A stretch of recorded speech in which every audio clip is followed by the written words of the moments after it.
The day I found out a woman in high heels was trying to evict me from land my family had owned since before color TV, I honestly thought it was a joke. Like hidden camera, prank show, Ashton Kutcher jumping out a cactus kind of joke. Turns out it wasn't. And by the time it was over, there were drones, a courtroom, a small-town scandal, and one extremely violent goat. Coming back to the ranch felt like stepping into a memory that never got the memo time had moved on. The gravel roads still rattle my truck the same way it did when I was 10. The gate still groaned like it had arthritis. And that old post oak tree, the one with Harper's 1930 carved into it, was still standing there like a stubborn old preacher refusing to retire. My granddad planted that tree the year he bought the land. My dad used to say its roots ran deeper than county lines. I believed him then. I believe him even more now. When Dad passed, I left Houston without thinking twice. Packed up the apartment, the job, the neat little gym routine, and traded it all for dust, wind, and 640 acres of history. The house looked rough, porch leaning like a drunk cowboy, windows cracked, barn sagging like it might blow into Oklahoma on a strong sneeze. But standing there at sunset, cicadas humming like an old country song, I didn't feel loss. I felt anchored.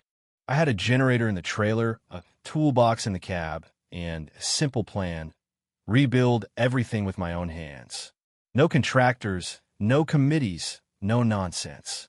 Just me and the land. Then I noticed the rooftops. New ones. Too straight. Too shiny.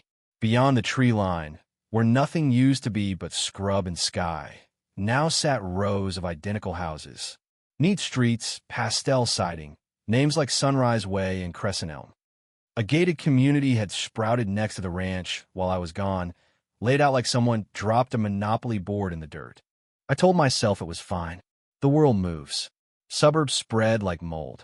As long as they stayed on their side of the fence, I'd stay on mine. That illusion lasted about 24 hours. Next afternoon, I'm elbow deep in a busted water pump when I hear tires on gravel.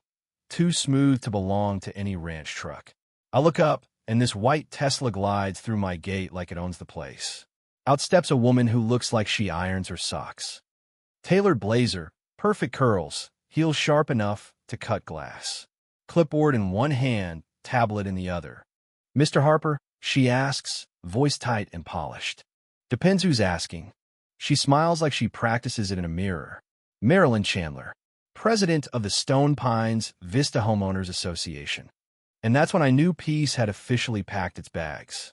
She starts talking about compliance codes and jurisdiction zones like she's narrating a PowerPoint.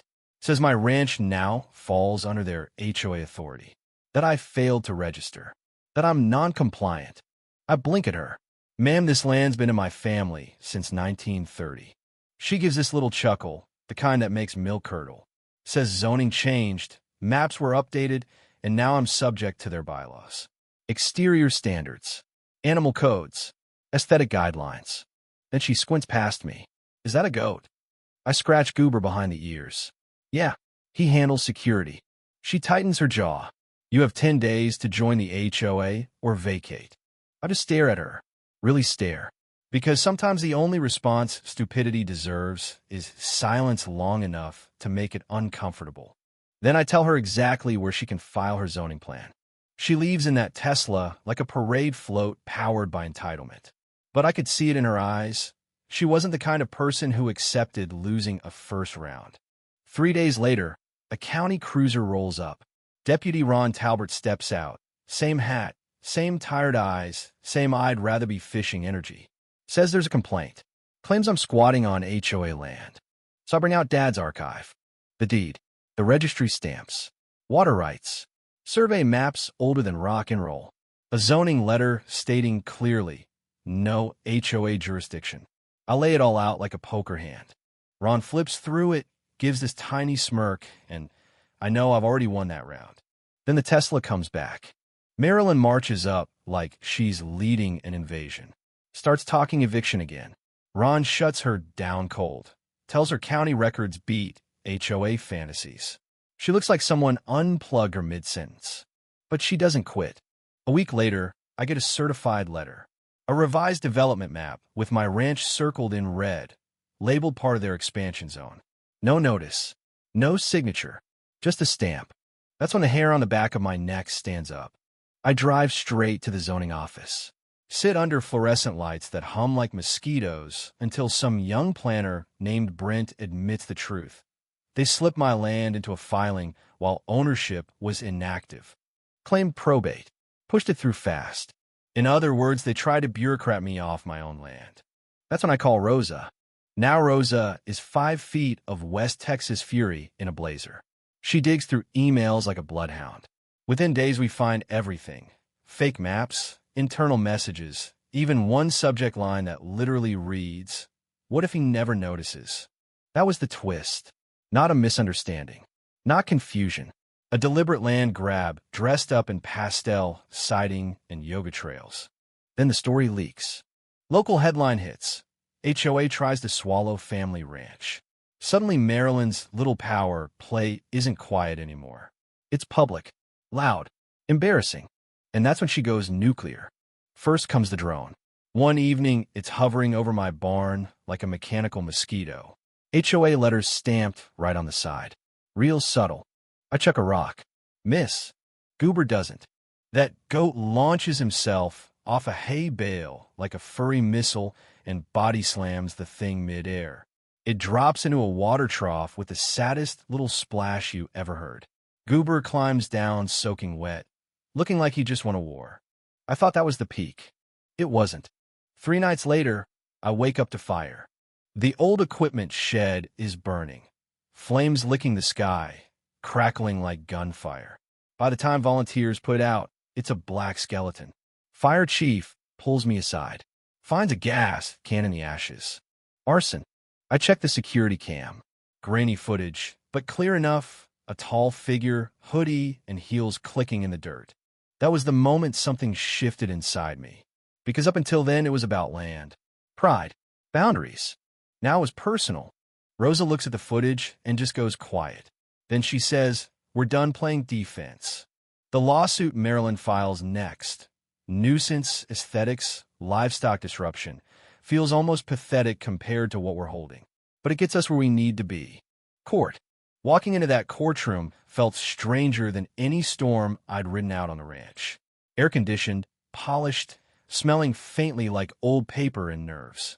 Maryland's there in cream-colored armor, lawyers flanking her like decorative pillars. Judge Jones walks in. The kind of woman who looks like she can smell nonsense before it speaks. Rosa lays everything out. The deeds, the fraud, the footage, even the slow-motion clip of Goober tackling the drone. The courtroom laughs. Even the judge cracks a smile.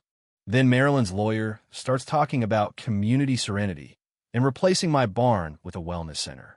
Smoothies and meditation decks where my granddad ran cattle. That's when something hits me. Not anger exactly. Something quieter. A realization. People don't always come for what you have because they need it. Sometimes they come because they can't stand that it's not theirs.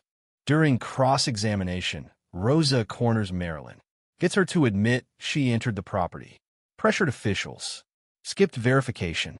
Then Brent takes the stand and confirms it all. The rushed approvals, the pressure, the lies. You could feel the room tilt. The verdict comes fast. Fraud, trespass, harassment, damages in the hundreds of thousands. Public correction, ranch permanently exempt. When we step outside, reporters swarm. I just shrug and say, "My goat, and I appreciate your time." Goober headbutts a microphone. Naturally, a month later, the ranch feels different. Not bigger, just settled. Like it exhaled. I repaint the mailbox bright red. Hang a new sign on the gate. Harper Ranch, EST 1930. Still not an HOA. Underneath it, burned into cedar. Unauthorized agents will be fed to the goat. Tourists start stopping by. Someone puts the drone video online. It goes viral. Goober becomes a legend.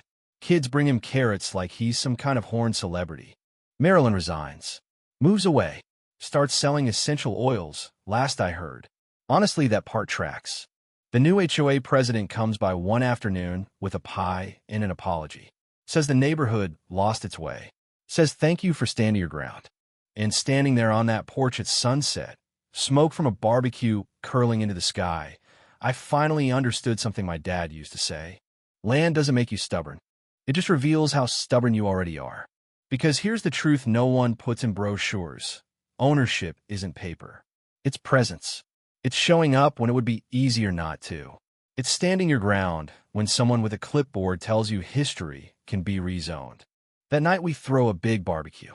Neighbors, town folks, even people from the subdivision. Kids running through the grass. Music drifting over the fence. Laughter bouncing off the barn walls.